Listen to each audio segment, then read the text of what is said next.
આજે મિત્રો આપણે દીકરીઓ માટે નાસ્તો બનાવશું ગરમ.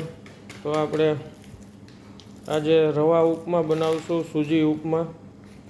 તો આપણે બારીક એવા ગાજર સુધારી લીધા છે, ડુંગળી સુધારેલી છે, અને આપણે પાણી બોઇલ કરવા માટે ગરમ મૂકી દીધું છે, અને તેમાં આપણે ફ્રેશ લીલા વટાણા નાખી દીધા છે. વઘાર માટે આપણે તેલ મૂકી દીધું છે. તો હવે આપણે ઉપમાનો વઘાર કરશું. તો ઉપમા વઘારશું મિત્રો, રાઈ નાખશું,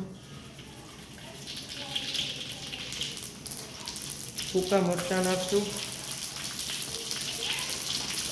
હિંગ નાખશું,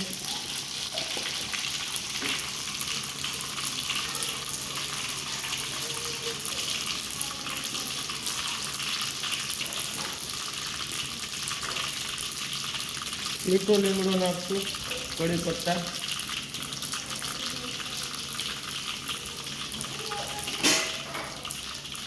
ડુંગળી નાખશું, ગાજર પણ હારે નાખી દઈશું.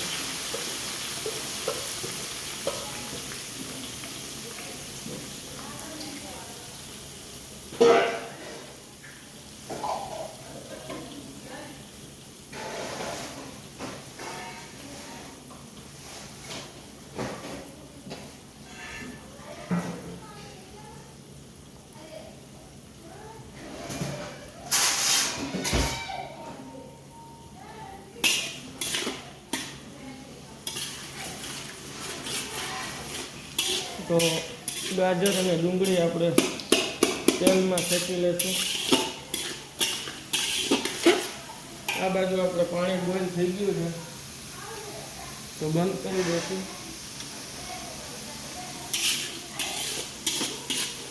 ગાજર અને ડુંગળીને સોતે કરી લઈ તેલમાં.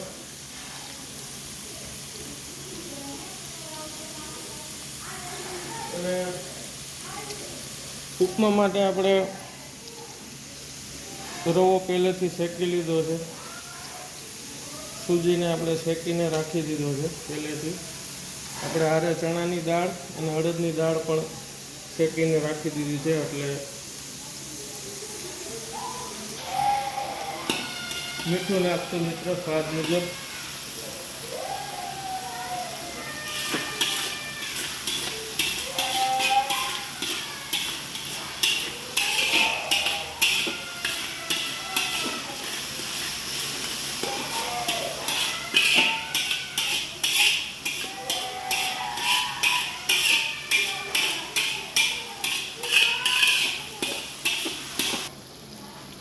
તો ઝીણા સુધારેલા મરચાં અને આદું ખમણેલું છે નાખી દઈશું.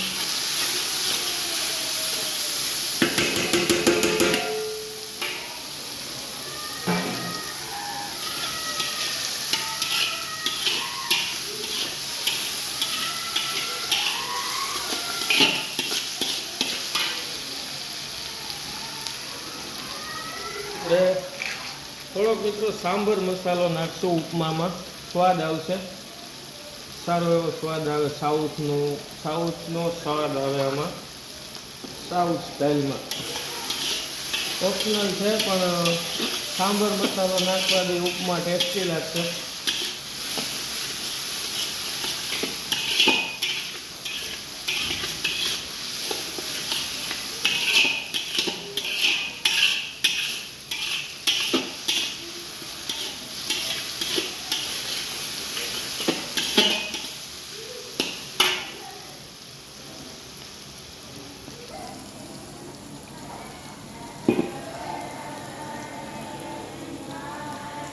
તો આપણે ગાજર અને ડુંગળી કાઢી ગયા છે તેલમાં. બોઇલ વટાણાવાળું પાણી નાખી દઈશું.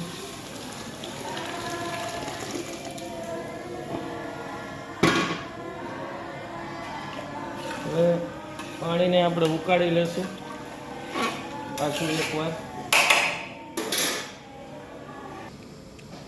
તો આપણે ફ્રેશ ધાણા ભાજી પણ આમાં નાખી દીધું છે, અને પાણી બોઇલ થઈ જાય એટલે આપણે શેકેલો રવો અને દાળ ચણાની અડદની નાખી દઈશું.